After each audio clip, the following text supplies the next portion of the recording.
चंगाई सभा में धर्मांतरण हो रहा है या नहीं? कहीं भी किसी भी जाति धर्म का मानने के अधिकार है। ये अवैध चर्च क्या है जहां पर प्रार्थना सभा के नाम पर सिंदूर लगाए हुए हिंदू महिलाओं को बुलाया जा रहा है? मैं 10 वर्ष से लगभग प्रभु यीशु मसीह को मानती हूँ। आखिर धार्मिक संगठनों और ईसाई मिशनरियों के बीच तनाव क्यों बढ़ रहा है? तो मैं प्रार्थना एकर पर करत हूँ कि मोर पति बहुत बीमार रही से 3 साल तक। वो कौन थे जिन्होंने सबसे पहली बार सोचा कि ईसाई मिशनरियों के धर्मांतरण को रोकने के लिए मध्य प्रदेश में कानून बनना चाहिए? उन्होंने कहा कि कौन लोग हैं ये जो मुझे काला झंडा दिखाते हैं। तमाम बातों को आपको बताएंगे, इस खबर के आखिर तक बने रहिएगा। अगर अब तक आपने सीजी बॉक्स चैनल को सब्सक्राइब नहीं किया है तो कर लीजिए, क्योंकि हम खबरों के बीच से आपसे जुड़े मुद्दे निकालकर सामने लाते हैं।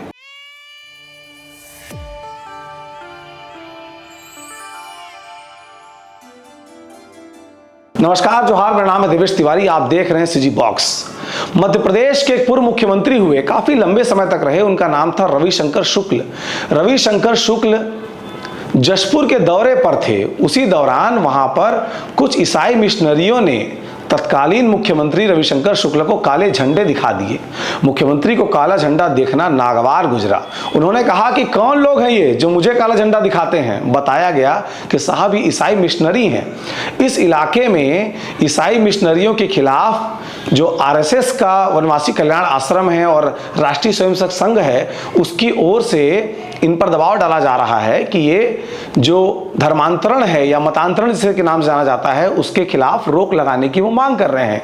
इसकी वजह से कई बार तनाव की स्थितियां बनती रहती हैं। अब वो सरकार से संरक्षण चाहते हैं, साथ में वह काम भी करना चाहते हैं जिसे मतांतरण कहा जाता है। रविशंकर शुक्ल परिवार ब्राह्मण परिवार में जन्मे थे। उन्हें लगा कि हिंदुओं की संख्या इस तरह तो कम हो जाएगी।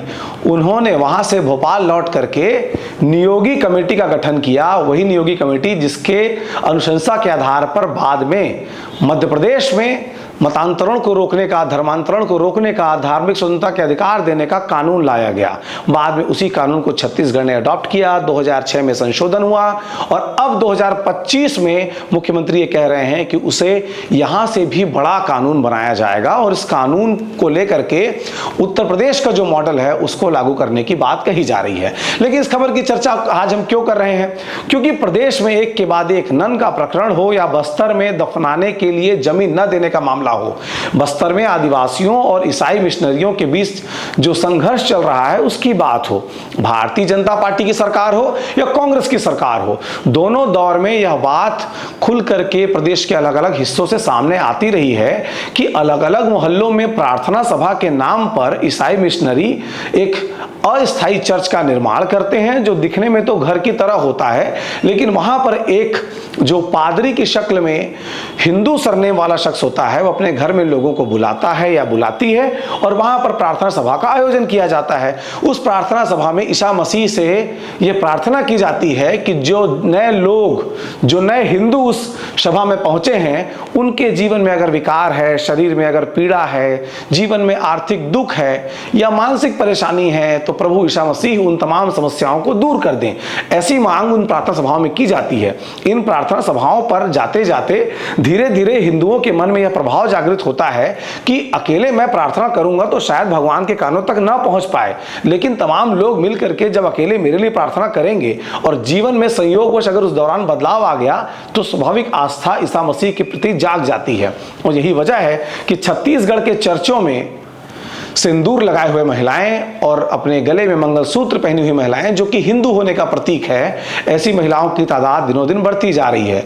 इस बात को लेकर के जो हिंदू संगठन है वो लगातार विरोध करते हैं और जब इस तरह की चंगाई सभाओं में जाकर के हालेलुया गाते हुए लोगों से उनका सामना होता है, तब संघर्ष की स्थिति बनती है, जिसे बाद में जो ईसाई समुदाय है वो अल्पसंख्यकों को धार्मिक स्वतंत्रता के अधिकार संविधान के अनुच्छेद 25 का उल्लंघन बताते हैं और हिंदू संगठन ठीक इसी चीज को धर्म का प्रार्थना के नाम पर या हेल्थ के नाम पर या पैसे देकर या अच्छे स्कूल में शिक्षा दिलाने के नाम पर प्रलोभन देकर के मतांतरण का आरोप हिंदू संगठन लगाते हैं। आज बिलासपुर में एसपी कार्यालय में कुछ महिलाएं पहुंची थी जो दिखने में बिल्कुल हिंदू महिलाओं की तरह हैं। हिंदू रीति रिवाजों की बजाय वो ईसाई धर्म को मानती हैं, यानी उनके मत का अंतरण हो चुका है, वो मतांतरित हो चुकी हैं। उनका ये हिंदू संगठनों पर आरोप है कि उनके खिलाफ इस तरह की चीजें क्यों हो रही हैं, क्यों उन्हें अपने ही देश में धार्मिक स्वतंत्रता को मानने का अधिकार मिला हुआ है, तो फिर वो क्यों नहीं मान सकती हैं। उन्होंने क्या कुछ कहा सुनिए, इसके बाद आपको आगे इसके बारे में और कुछ बताएंगे। हम अपन इच्छा से, हम अपन स्वेच्छा से प्रार्थना दुआ करे जाथन, है ना। हमका कोई किसी भी कोई चीज से हमका लालच नहीं दिए है, किसी भी प्रकार कभी भी हमका आज तक अतका दिन हो गए हमन का जात 10 साल हो गए हमन का जात, कोई भी किसी प्रकार के भी हमका जाति धर्म के बाद या कोई नौकरी पैसा खाना के लालच कभी भी, हम अपन स्वेच्छा से श्रद्धा भक्ति से हम अपन जात हैं। भारत धर्मनिरपेक्ष राज्य है, हमारे बाबा साहब हमका अधिकार दिए है कि हमका ये भारत देश में कहीं भी किसी भी जाति धर्म का मानने के अधिकार है। और कहाँ भी लिखा है कि प्रार्थना दुआ करना पाप है तेला बतावा। मैं मोर कहना ये है, मोर नाम घासीन बाई कुर्रे है, मैं सीपत के हूँ और मैं 20 साल से प्रार्थना करत हूँ। तो मैं प्रार्थना एक बार करत हूँ कि मोर पति बहुत बीमार रही से 3 साल तक। जब मोर बच्चा छोटे छोटे रही से तो कोई मोला पूछने वाला नहीं रही से, वही हिंदू धर्म के मन कोनो मोला नहीं पूछी, न कोनो मोला सहयोग मदद करी। अब बहुत देवी देवता कर मैं गए हूँ, बहुत पूजा पाठ करे हूँ, कोई जगह मोर आवाज नहीं सुनी। तो मैं यीशु मसीह के पास गए हूँ, यीशु मसीह ले पुकारे हूँ, यीशु मसीह मोर आवाज ले सुनी। और मोर पति है 30 साल तक भला चंगा स्वस्थ रही से और बढ़िया काम धाम करी से। मोर बेटा मन पढ़ी से लिखी से, मोर बाल बच्चा मन पढ़ा लिखा के मोर बेटी की शादी भी करी से। तो ओकर से मोला आस्था है तो मैं ओला माना था। तो ए मन कहा थे तो तय धर्म परिवर्तन करा था, जबकि मोर जाति में भी सतनामी लिखा है, मोर आधार कार्ड में सतनामी लिखा है और मैं सतनामी जाति के हूँ। और खाली मैं प्रार्थना करता और जेला अच्छा लगते उसने प्रार्थना करते तो हम एक साथ बैठ के प्रार्थना करते। मोर भी वही कहना है भाई जो बोली से दीदी हर के लगातार हमार माँ केवल हमरे बस भवन चर्च में नहीं, हमरे मतलब जहाँ भी छत्तीसगढ़ में या बाहर में जो भी प्रभु यीशु मसीह को मानते हैं या प्रार्थना करते हैं, लगातार उन पर यही इल्जाम लगाया जाता है कि वो धर्म परिवर्तन करते हैं। ये क्या है? देखिए, आप उन लोगों के विश्वास में आ जाते हैं कि वो लोग ऐसा, हाँ, हम पर आरोप लगा रहे हैं कि लोग धर्म परिवर्तन करा रहे हैं। पुलिस कह रहे हैं, प्रशासन कह रहे हैं, सरकार कह रहे हैं, सब लोग कह रहे हैं, लेकिन हम लोग भी तो कह रहे हैं कि हम धर्म परिवर्तन नहीं किए, तो हम लोगों की बातों पर क्यों नहीं विश्वास किया जा रहा है। मैं 10 वर्ष से लगभग प्रभु यीशु मसीह को मानती हूँ। मुझे तो कोई भी लालच नहीं दिया गया है, ना मेरे को कोई दबाव दिया गया है। मैं एक निर्धन परिवार से हूँ, गरीब परिवार से हूँ। तो ऐसा तो नहीं है कि मेरा बिल्डिंग बन गया है, मैं 10 वर्ष से मार रही हूँ, तो फिर क्यों मेरा बिल्डिंग नहीं बना है? क्यों मेरा हालत अब तक वैसे है? मेरे बच्चे सरकारी स्कूल में पढ़ते हैं। जब ऐसा ये बात सच है तो मुझे क्यों नहीं मिला है? आप लोग दीजिए जवाब। मैं उनसे पूछ रही हूँ जो हम पर लगातार ये आरोप लगा रहे हैं कि इनको दबाव दिया जाता है, पैसा मिलता है, धर्म परिवर्तन करा रहे हैं। तो आपको मैं बुलाऊंगी अपने गांव में, आप मेरे घर मेरी स्थिति को देखिएगा और आप ही फैसला कीजिएगा कि हमको क्या मिल रहा है उस जगह पे। ठीक है? तो आप लोग उनके बातों में विश्वास कर रहे हैं और ऐसा धर्म परिवर्तन वाला कुछ भी नहीं है भाई। और हम लोगों को चर्च में गया, पुलिस लोग ताला लगा दिया है हमारे चर्च में। मुख्यमंत्री विष्णुदेव साय जिस इलाके से आते हैं वहां पर एक बहुत बड़ा चर्च है। उस इलाके में ईसाई धर्मांतरण के आरोप 4 दशक पहले से लगातार लग रहे हैं। आज मैं कई जगह बोलता भी हूँ जब धर्मांतरण की बात आती है कि आज जब भूखमरी थी इस प्रदेश में, जब मध्य प्रदेश हुआ करता था तो लोग भूख से कोदो कुटकी महुआ खाते थे और उस समय मिशन का रिजेक्टेड गेहूं आता था, लेकिन भूख के कारण लोग उसके कारण भी धर्मांतरित हो जाते थे। लेकिन आज जब प्रदेश में भूखमरी नहीं है, आज 1 रुपया किलो का राशन सबको मिल रहा है, तो आज हमारा आदिवासी समाज में कन्वर्सन कम हो गया है।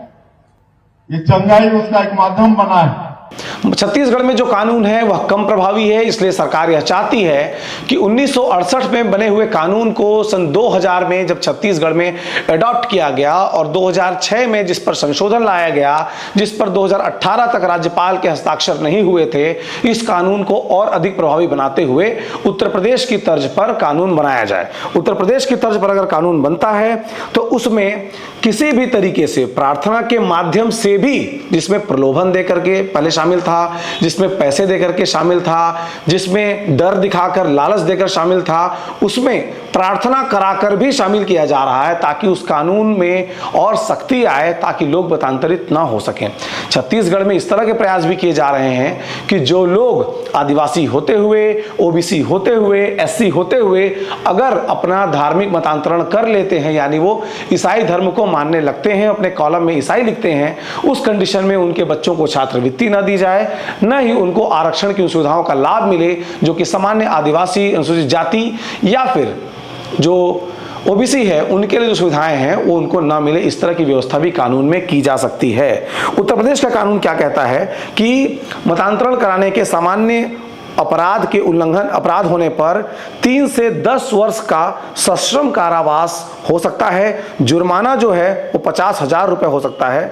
2024 में इसे बढ़ा करके डबल कर दिया गया, यानी कि 5 से 14 साल तक का कठोर कारावास अगर नाबालिग महिला, एससी, एसटी या अक्षम व्यक्ति का मतांतरण किया जाता है, उस स्थिति में 5 से 14 साल तक की सजा हो सकती है। 1 लाख रुपए का जुर्माना है। इसके लिए तर्क ये दिया गया कि यह कमजोर वर्गों की रक्षा के लिए बनाया गया है। अगर समूह के समूह को मतांतरित किया जाता है तो 7 से 14 साल की कठोर कारावास है, 1 लाख रुपए का जुर्माना है। 2 से अधिक व्यक्तियों पर यह कानून लागू होगा अगर उनका एक साथ मतांतरण किया जाता है। विदेशी या अवैध संस्था से धन संपत्ति अर्जित करने पर बार बार ये आरोप लगता है कि ईसाई मिशनरियों को विदेश से शिक्षा के नाम पर, हेल्थ के नाम पर पैसा आता है, उसका उपयोग इनके द्वारा मतांतरण कराने में किया जाता है। ऐसा आरोप हिंदू संगठन लगाते रहे हैं। तो इस पर जब ऐसे धन प्राप्ति होगी तो 7 से 14 साल की सजा का प्रावधान दिया गया है और 10 लाख रुपए, चूंकि पैसे से जुड़ा मामला है तो 10 लाख रुपए जुर्माने का प्रावधान है और इसका मुख्य उद्देश्य राष्ट्र विरोधी गतिविधियों पर फोकस करना है। इसी तरह से अलग अलग मामलों में अलग अलग सजा का प्रावधान उत्तर प्रदेश में है। देश के कुल 12 राज्यों में यह कानून बन चुका है। कई राज्यों में सुप्रीम कोर्ट ने इस कानून को मूल कानूनों का उल्लंघन बताते हुए इसके प्रभावशाली ढंग से प्रभावी होने पर रोक लगाकर रखी हुई है। लेकिन इन 12 राज्यों में सबसे पहला राज्य मध्य प्रदेश था जिसने 1968 में इस कानून का निर्माण किया था। नागपुर के जस्टिस नियोगी की अध्यक्षता में कमेटी बनी थी, जिस कमेटी ने यह बताया था धार्मिक स्वतंत्रता अधिनियम 1968 यह मध्य प्रदेश में सबसे पहले बना था। यह कानून जबरन, प्रलोभन या धोखे से धर्मांतरण को रोकने के उद्देश्य से बनाया गया था। हालांकि इसकी नींव 1950 के दशक में रखी गई थी। जो मैंने आपको पहले ही किस्सा बताया, रविशंकर शुक्ल को काले झंडे दिखाए गए थे। इसके निर्माण के लिए कमेटी बनाई गई थी। स्वतंत्रता के बाद मध्य प्रदेश, जो कि तत्कालीन मध्य भारत कहलाता था, उसके आदिवासी क्षेत्र छत्तीसगढ़ के जसपुर जिला में ईसाई मिशनरियों की गतिविधियां लगातार बढ़ने की शिकायत मिल रही थी। इनमें स्कूलों में, अस्पतालों में और आर्थिक सहायता के माध्यम से धर्म के अंतरण का आरोप लगाया गया था। 1952 में नेहरू ने पंडित रविशंकर शुक्ल को चिट्ठी लिख करके मिशनरी गतिविधियों पर नजर रखने के लिए कहा था। 1954 में भारतीय जनसंघ ने एंटी फॉरेन मिशनरी वीक आंदोलन शुरू किया था। इसके दबाव में सरकार ने जांच का फैसला लिया था। 23 अप्रैल 1954 को मध्य प्रदेश सरकार ने Christian missionary activities inquiry committee, जिसे नियोगी कमेटी के नाम से जाना जाता है, इसका गठन किया था। इस कमेटी के अध्यक्ष न्यायमूर्ति एम भवानी शंकर नियोगी, जो कि नागपुर हाईकोर्ट के पूर्व चीफ जस्टिस थे। इस कमेटी ने 11,360 लोगों से संपर्क किया था। 99 प्रश्नों की प्रश्नावली उनको भेजा गया था। 357 लिखित बयान दर्ज किए गए थे और इस रिपोर्ट को 1956 में 2 खंडों में प्रकाशित किया गया था। इसी के आधार पर मध्य प्रदेश में धर्म स्वतंत्र अधिनियम 1968 का निर्माण किया गया था। आज भी इसी कानून को छत्तीसगढ़ ने अडॉप्ट करके 2000 में इस कानून को लागू किया था। इसी कानून के आधार पर मतांतरण कराने वालों के खिलाफ कार्रवाई की जाती है। हम इस बात के पक्षधर हैं कि इस देश के हर नागरिक को नियमानुसार भारतीय संविधान में जो अधिकार दिए गए हैं उसके हिसाब से अपने अपने धर्म और मत को मानने का अधिकार है। जोहार।